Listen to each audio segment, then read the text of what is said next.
inilah menuju generasi robbani. Jadi ini judulnya Khatmul Quran dan Tahfidz Quran. Jadi acara tahunan ini merupakan acara yang dibuat oleh SDIT At-Taufik, karena SDIT At-Taufik ini merupakan sekolah dasar Islam terpadu yang tentu ada plusnya. Karena Islam terpadu, salah satu muatan unggulannya adalah unggulan di bidang Al-Quran.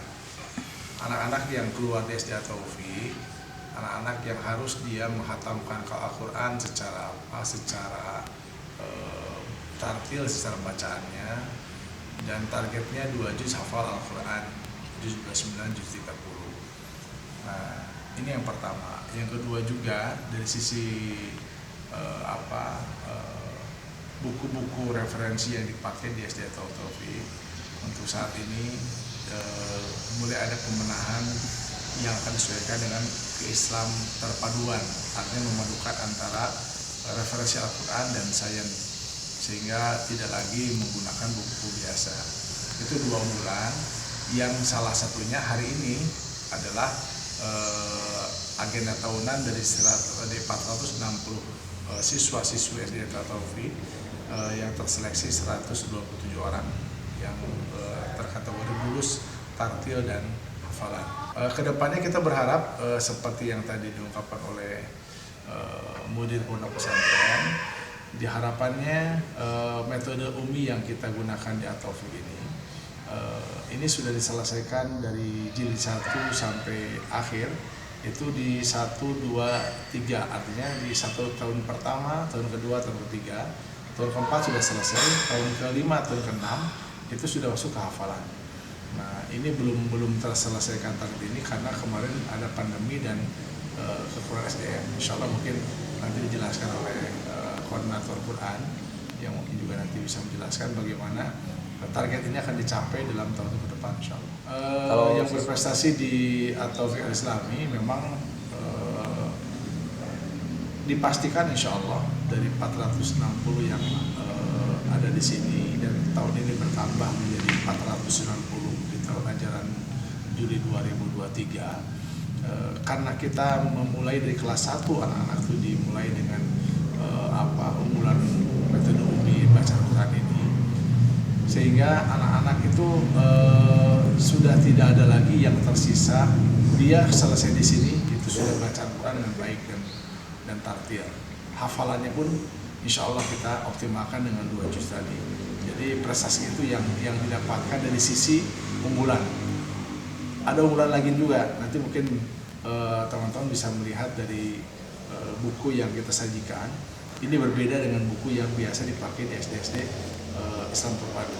Ya, kalau Islam terpadu itu ada buku khusus yang disajikan yang memuat tentang konten-konten keagamaan yang dipadukan antara ilmu kauniyah dan ilmu Quran. Sangat bisa.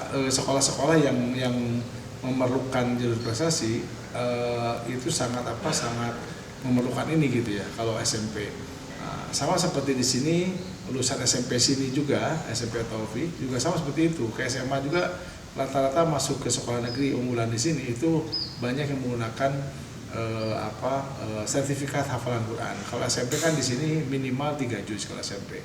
Kalau SMA 5 juz. Nah, kalau SMA justru bahkan yang melampaui batas di atas 5 juz. Ya, tahun ini saja yang hafal Quran banyak. Bahkan lulusan SMA Taufik juga alhamdulillah sudah banyak yang diterima di sekolah-sekolah terkenal di luar negeri.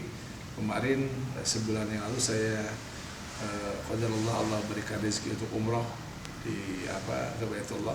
Saya ketemu dengan alumni At-Taufik, SMA Taufik di Masjid Nabawi, dan dia diterima di Universitas Madinah. Itu universitas paling bergengsi di Timur Tengah. Gitu. Jadi kalau masuk ke sana seluruh dunia itu terseleksi itu sangat ketat sekali gitu. Karena memang itu universitas bergengsi di dunia. Dan kita sudah juga alumni Taufik dengan prestasi tadi, Quran tadi, di Mesir juga ada beberapa orang yang mungkin tahun depan juga ada yang sudah selesai dari Mesir dengan hafalan 30 juz Mutqin. Mutqin itu dia betul-betul hafal, bukan hafal cangkam orang sudah bilang, betul-betul hafal dia. Jadi ketika dites diacak pun hafalannya dia hafal. Yang kedua dia sudah dapat sanad dari Syekh. Sanad itu artinya bahwa Quran yang dia hafalkan, yang dia baca itu tersambung dengan Rasulullah SAW. Jadi yang Rasul bacakan dulu dengan para sahabat, para tabiin ini dengan orang-orang yang mendapatkan satu sama seperti itu bacaannya. Itu pun prestasi dari At-Taufik. Jadi bisa digunakan baik ke SMP, baik ke SD, SMP, SMA, bahkan di perguruan tinggi. Pak, kaitan dengan kurikulum Merdeka, apakah diimplementasikan juga, Pak? Dipakai, kurikulum Merdeka digunakan oleh kita. Cuma makanya kita ada perbedaan di sisi waktu.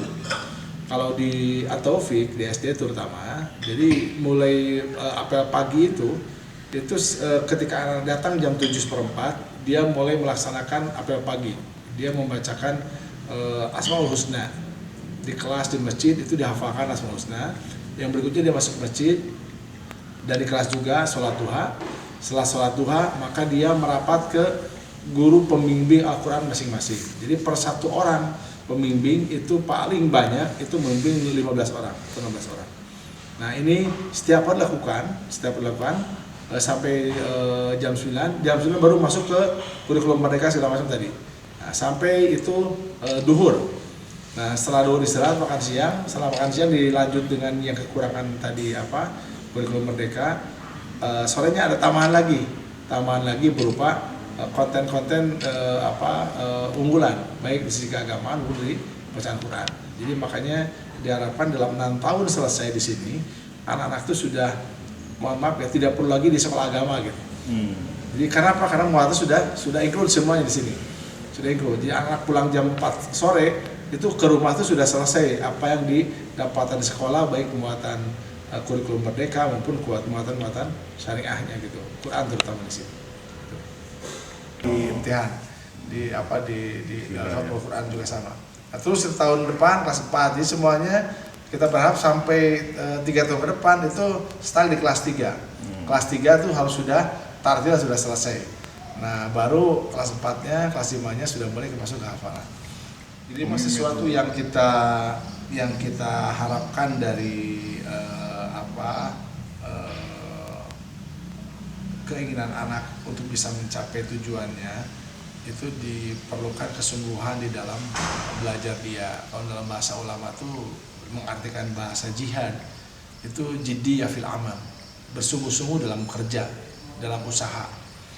Nah sehingga ketika dia bersungguh-sungguh dalam usaha, maka seberat apapun beban yang dia hadapi itu akan selesai. Tadi saya contohkan anak saya yang sekarang jadi pimpinan pesantren di sini tadi, Gifari. Nah, Gifari itu dia menghafal Quran itu 80 hari saja.